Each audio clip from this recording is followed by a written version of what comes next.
सांसों की लय मन को भाए, तन खिले और रोग भगाए, जब हो योग संगम। सांसों को मिल जाए योग का संग, तो हर दिन हो नई उमंग और बन जाए योग संगम।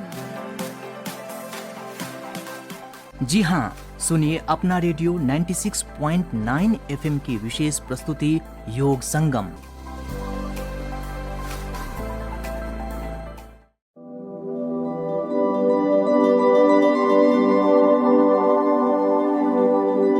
नमस्कार दोस्तों, मैं आरती स्वागत करती हूँ आप सभी का हमारे विशेष कार्यक्रम योग संगम में। दोस्तों, हमारी योग संगम कार्यक्रम की श्रृंखला समर्पित है उन महिलाओं के लिए योग के महत्व को जो गर्भावस्था के तीसरे चरण में हैं। दोस्तों, तीसरी तिमाही यानी कि 7वें से 9वां महीना, ये वो समय है जब आप अपने शिशु की धड़कनों को न सिर्फ महसूस करती हैं बल्कि मानसिक रूप से प्रसव की तैयारी में भी लग जाती हैं। ऐसे में शरीर और मन दोनों को चाहिए संतुलन, ऊर्जा और शांत मन, और ये सब संभव है योग के माध्यम से ही। तो दोस्तों, आज हम जानेंगे कि गर्भावस्था की तीसरी तिमाही में योग करने से हमें क्या फायदा होता है और कौन कौन से आसन जो है इस समय किए जा सकते हैं।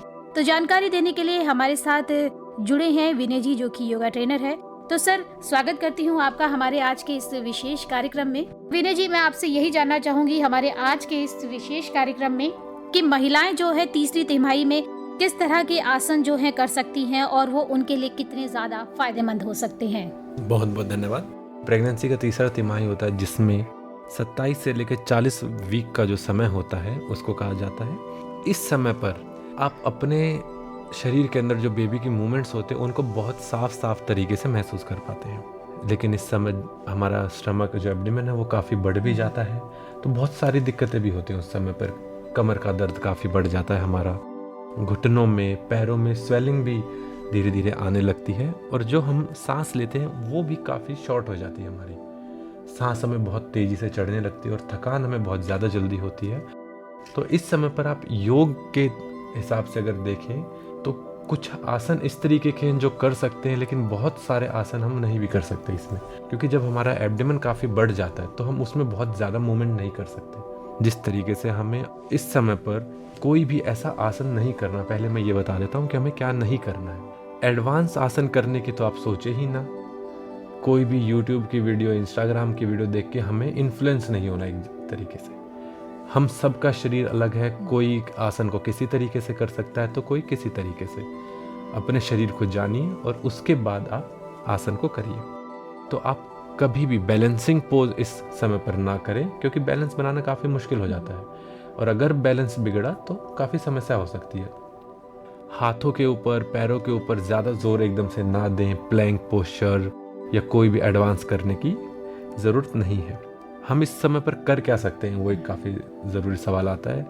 इस समय पर हम कुछ आसन इस तरीके के हैं जिसमें हम वीरभद्रासन होता है, चेयर पोज होता है जिसमें हम पैरों में थोड़ा सा गैप बढ़ाकर चेयर पोज करते हैं। उन आसन के ऊपर ज़्यादा ध्यान देंगे हम जो डिलीवरी के समय पर हमें मदद करें, क्योंकि बिल्कुल आखिरी समय आ रखा है प्रेगनेंसी का, आपके लास्ट फ्यू वीक्स चल रहे हैं। तो हमें नॉर्मल डिलीवरी के लिए कौन से आसन सहायता करेंगे वो आसन करने की ज़्यादा ज़रूरत होती है, जिनमें त्रिकोणासन करिए, आप वीरभद्रासन करिए, वॉरियर पोज के दोनों वेरिएशन करेंगे हम अच्छे से। बटरफ्लाई हम ज़्यादा से ज़्यादा देर तक करेंगे ताकि हमारी पेल्विक मसल फ्लेक्सिबल हो जाए, इस तरीके के। अब मैं इनको एक सीक्वेंस में आपको समझाता हूँ। हमेशा सूक्ष्म व्यायाम से शुरू करिए। आप बॉडी को थोड़ा सा वार्म अप करना बहुत ज़रूरी है। एकदम से आसन लगाएंगे, क्रैम्प ज़्यादा आएंगे और तकलीफ होएगी, और कहीं ना कहीं पर हमारी मसल को स्ट्रेच हो जाएगी और दर्द आ जाएगा। तो हमेशा सूक्ष्म व्यायाम से आप वार्म अप करिए। सारे जितने भी सिर से लेके पैर तक आपके जॉइंट्स हैं उन सबको हल्का फुल्का मूव करेंगे आप। थकान हो उसके बाद तो आराम करिए, उसके बाद बिल्कुल सीधे खड़े हो जाएंगे और आप अपने हिप की मोबिलिटी स्टार्ट करेंगे, जिसमें आप थोड़ा सा पैरों को आगे पीछे हिला सकते हैं। एक पैर दीवार के साथ खड़े हो जाइए, दीवार का सहारा लीजिए, एक पैर को उठाइए और हल्का फुल्का मूव करेंगे, फ्रीली मूव, ताकि एक फ्लो बने। पैर को आगे पीछे, लेफ्ट राइट आप उसको मूव करेंगे। सेम काम आप दूसरे पैर के साथ भी करेंगे। और जब ये हो जाए उसके बाद आप चेयर पोज कर सकते हैं, जैसे कुर्सी पर बैठने वाला करते हैं हम, उम्मीद यही करिए कि जैसे कुर्सी है आपके पीछे और आपको उसके ऊपर बैठना है, लेकिन कंट्रोल्ड वे में, क्योंकि कुर्सी नहीं है वहाँ पर। आपको बिल्कुल धीरे धीरे घुटनों को मोड़ना है और हल्का सा नीचे की तरफ जाना है और वापस ऊपर आएंगे आप। इस आसन को करेंगे आप 8 से 10 बार और ऐसे ऐसे 3 सेट करेंगे आप। थकान बहुत ज़्यादा होगी आपको ये करते समय, इस चीज़ का आप खास तौर पर ध्यान रखें। बीच बीच में थोड़ा बहुत पानी भी पीते रहें, 1-1 2-2 घूंट, और आराम भी लेते रहें। बॉडी को एग्जॉस्ट हमें बिल्कुल नहीं करना है कि हमें सांसें बहुत ज़्यादा चढ़ने लगे, ऐसा कुछ नहीं हमें करना, क्योंकि इस समय पर हमारी सांसें वैसे ही छोटी हो जाती हैं तो थकान भी बहुत ज़्यादा जल्दी होती है। तो आप शांति से करिए, भागम भाग में हम ये नहीं करेंगे। जब आप चेयर पोज कर लेंगे उसके बाद आप अगला आसन करेंगे जो कि हमारा है वॉरियर पोज। उसमें हम क्या करेंगे कि दोनों पैरों को थोड़ा सा चौड़ा खोल देंगे। शुरुआत करेंगे लेफ्ट साइड से। लेफ्ट पैर को आप बाहर की तरफ निकालेंगे और बॉडी को, अपर बॉडी को लेफ्ट साइड बेंड ट्विस्ट करेंगे और सामने वाले घुटने को थोड़ा सा बेंड करेंगे और दोनों हाथ आपके हवा में 180 डिग्री खुले रहेंगे। कुछ देर तक होल्ड करिए आप इसमें, 4 से 5 सेकंड, जब तक आप कंफर्टेबल महसूस करें। उसके बाद वापस आ जाएंगे, जिस तरीके से गए थे उसी तरीके से वापस आएंगे और सेम एक्सरसाइज हम दूसरी तरफ से करेंगे। इस आसन को करिए आप जब तक आप आसानी से कर सकते हैं। वॉरियर पोज हो जाए उसके बाद आप त्रिकोण आसन कर सकते हैं बहुत कम स्ट्रेच के साथ, ताकि आपके एब्डोमेन का जो लेफ्ट और राइट साइड है उसमें थोड़ी सी फ्लेक्सिबिलिटी इंप्रूव हो जाए हमारे। बहुत ज़्यादा झुकने की कोई आवश्यकता नहीं है। दोबारा मैं आपको बता देता हूँ, एडवांस लेवल पर हमें नहीं जाना है। त्रिकोण आसन में दोनों पैरों को वाइड खोलेंगे, एक हाथ को ऊपर की तरफ उठाएंगे और राइट हैंड को अगर मान लीजिए आपने ऊपर उठाया है तो आप लेफ्ट साइड बेंड करेंगे। उसके बाद वापस आ जाएंगे, फिर लेफ्ट हैंड को ऊपर उठाएंगे और आप राइट साइड बेंड करेंगे। आप ये आसन कर सकते हैं। उसके बाद आप आराम से बैठ जाइए और बटरफ्लाई बहुत सहायता देगा, जिसको हम योगिक भाषा में भद्रासन भी कहते हैं। ये आपकी बहुत मदद करेगा डिलीवरी के समय पर। तो इस आसन को आप ज़्यादा से ज़्यादा करिए। दोनों पैरों को अंदर की तरफ फोल्ड करेंगे अपने थाइस की तरफ, पैरों को मिला लेंगे आपस में और घुटनों को ऊपर नीचे करना शुरू करेंगे। लगभग हर घर में किसी न किसी इंसान को पता है कि हमें भद्रासन और बटरफ्लाई पोज कैसे करना है। तो ये आप करिए आराम से बैठ के। बैठने में ज़रूर आपको समस्या हो सकती है इस आसन में, तो आप अपने हिप्स के नीचे योगा ब्लॉक्स जो होते हैं, जो एक ईंट की शेप में होते हैं, उनको रख सकते हैं और उनके ऊपर आप अपने हिप्स को रखेंगे और पैर आपके सामने नीचे की तरफ रहेंगे। आप ये काम करिए आराम से। ये होने के बाद आप आएंगे प्राणायाम पर। इस समय पर आपका एब्डोमेन काफ़ी बढ़ चुका होता है, तो हम बहुत ज़्यादा योगा के आसन नहीं करते। हमारा मेन ध्यान रहता है किस तरीके से हम अपने मेंटल स्ट्रेस जो होता है हमें इस समय पर आके, क्योंकि पिछले 5-6 महीनों से हम काफ़ी सारे चेंजेस अपने शरीर में देखते आ रहे हैं, तो एक बहुत थकान भी हो जाती है, चिड़चिड़ापन भी हमें बहुत होता है। तो मेंटल लेवल को हम किस तरीके से अलाइन रखें, किस तरीके से अपने काबू में रखें, उसके लिए हम आते हैं प्राणायाम पर। और इस समय पर आप कम से कम 20 से 25 मिनट तक प्राणायाम करेंगे। शांति से कमर का सहारा लेकर बैठ जाइए आप आराम से अगर थकान हो, और अनुलोम विलोम करिए आप। इस टाइम पर आप उसको समय को बढ़ा देंगे 8 से 10 मिनट, 15 मिनट तक। लेफ्ट साइड से ब्रीद इन करेंगे, राइट से ब्रीद आउट, राइट से ब्रीद इन, लेफ्ट से ब्रीद आउट।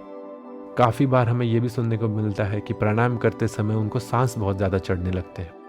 उसका कारण ये है कि आप कभी एक तो सांस को मत रोकिए करते समय, और जितना हो सके लंबी लंबी सांस अंदर खींचिए और थोड़ा सा स्पीड से खींचिए। बहुत ज़्यादा धीरे खींचेंगे तो थकान और बढ़ेगी आपके। तो अच्छे से सांस को अंदर भरिए लंग्स में, अच्छे से लंग्स जब आपके फूल जाए तब सांस को बाहर छोड़ दीजिए। जितना हो सके प्राणायाम और मेडिटेशन के ऊपर आप ध्यान दीजिए और मन को तैयार करिए आने वाले समय जिसमें आपकी डिलीवरी होगी उस समय पर, उसके लिए। अनुलोम विलोम के बाद आप भ्रामरी प्राणायाम करिए। भ्रामरी प्राणायाम उसी तरीके से करेंगे कि कान बंद, उंगलियां आंखों के ऊपर और लंबी सांस अंदर और सांस छोड़ते हुए हमिंग वॉइस। वो जो हमिंग वॉइस होती है हमारी, वो मन को शांत करती है। आंखें जब बंद करके आप करेंगे तो आपको अपने ही बॉडी के अंदर वाइब्रेशंस फील होती है, जो कि बहुत सहायता करती है हमारा मन के ऊपर और इमोशंस के ऊपर काबू पाने में। जब ये सब हम करेंगे तो ध्यान अपना सांसों के ऊपर ही लगा कर रखना है। वैसे होता क्या है कि जब हम प्राणायाम करते हैं तो सांसें तो हम करते रहते हैं जिस तरीके से हमें करनी है, लेकिन दिमाग में हमारे बहुत सारे दूसरे विचार चलते रहते हैं। तो बहुत मुश्किल है सांसों के ऊपर काबू पाना, और इसी के ऊपर हमें काम करना है। जब आप भ्रामरी प्राणायाम करें उसके बाद आप शीतली प्राणायाम कर सकते हैं। और ओम चैंटिंग इस समय पर आपको बहुत सहायता देगी मन को और दिमाग दोनों को शांत करने में। आराम से बैठिए, लंबी सांस लीजिए और सांस छोड़ते समय ओम का उच्चारण करिए, जिसमें आपकी आवाज़ भी तेज़ रहेगी थोड़ी सी, और एक भारी स्वर के साथ आप ओम बोलना स्टार्ट करेंगे। 10 से 15 बार आप ओम चैंटिंग करिए और उसके बाद आप देखिए आप कितना एनर्जेटिक फील करेंगे। थकान आपके शरीर से दूर हो जाएगी, मन आपका थोड़ा सा खुश हो जाएगा, और जो चिड़चिड़ापन हमें बहुत सारा होता रहता है वो कम हो जाएगा। इस समय पर योगा जो आप पिछले 6-7 महीनों से करते हुए आ रहे हैं आराम से, वो बहुत मदद देगा आपको मेंटली और फिजिकली दोनों तरीके से। क्योंकि अगर आप 8-9 महीने तक प्रेगनेंसी के दौरान पर कोई भी फिजिकल एक्टिविटी या वर्कआउट नहीं करेंगे तो हमारी बॉडी इतनी स्टिफ हो जाती है कि वो बाद में समस्या देने लगती है। तो हमें छोटी मोटी एक्सरसाइजेस करके फ्लेक्सिबिलिटी को हमें नहीं जाने देना अपने शरीर से। तो ये सारे आप काम करिए। सही कहा विनय जी आपने, क्योंकि जब आखिरी तिमाही होती है तो उस दौरान हमारा ध्यान जो है हमेशा डिलीवरी की तरफ जाता है बार बारी, और जो हमारा मन है उस समय बहुत ज्यादा विचलित भी हो रहा होता है, क्योंकि तरह तरह के सवाल हमारे मन में आ रहे होते हैं डिलीवरी को लेकर, कि नॉर्मल डिलीवरी हो जाए और सब कुछ जो है अच्छे से हो जाए। तो इस दौरान भी दोस्तों आपको जो है अपने मन को शांत रखना बहुत ज्यादा ही जरूरी है। तो शांत आप रख सकते हैं योगा के जरिए। तो उस दौरान भी दोस्तों आप जो है योग के जो ये आसन है इन्हें कर सकते हैं और अपने आप को शांत रख सकते हैं, ताकि जो आने वाला समय है वो आपका अच्छा हो और आप एक स्वस्थ बच्चे को जन्म दे सके। तो दोस्तों आज के इस कार्यक्रम में बस इतना ही, और हमने जाना कि गर्भावस्था की तीसरी तिमाही एक खूबसूरत लेकिन चुनौतीपूर्ण अवधि होती है। जैसे जैसे आपका शरीर आपके बच्चे के आगमन के लिए तैयार होता है, आपकी सेहत को प्राथमिकता देना भी महत्वपूर्ण होता है। योग अपने कोमल खिंचाव, ध्यान पूर्वक सांस लेने और विश्राम तकनीकों के साथ इस चरण के दौरान बेहद ही फायदेमंद हो सकता है। योग अभ्यास न केवल इस तिमाही की सीमाओं को समायोजित करता है, बल्कि प्रसव और मातृत्व के लिए शरीर और मन को भी तैयार करता है। दोस्तों ये समय है आत्मविश्वास और प्रेम से भर जाने का। हर सांस जो आप भरती हैं वो आपके शिशु तक जाती है, और जो ये योग है ये न सिर्फ प्रसव को सरल बनाता है, बल्कि आपको खुद से, अपने बदलते शरीर से और आने वाले जीवन से जोड़ता है। तो दोस्तों मैं आरती अब लेती हूँ आपसे विदा, और आपको बता दें कि आप हमारे इस कार्यक्रम को सुन सकते हैं हमारे फेसबुक पेज अपना रेडियो 96.9 FM और एक्स हैंडल @IIMC और हमारे यूट्यूब चैनल अपना रेडियो 96.9 FM पर। तो दोस्तों मिलते हैं फिर एक नए विषय के साथ। तब तक हर पल हर सांस के साथ करते रहें योग और रहें स्वस्थ।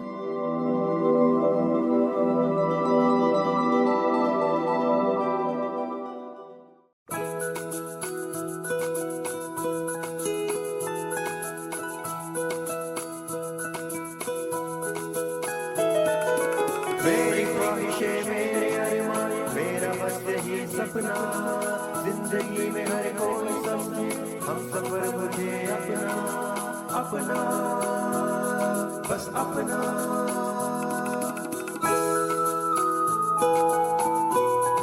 अपना रेडियो 96.9 FM